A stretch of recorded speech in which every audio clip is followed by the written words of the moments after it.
ஆசை இதழ் கேட்காதோ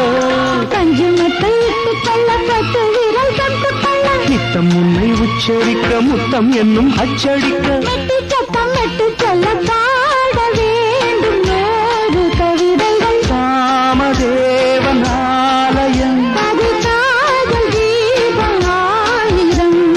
இருவரின் தோளில்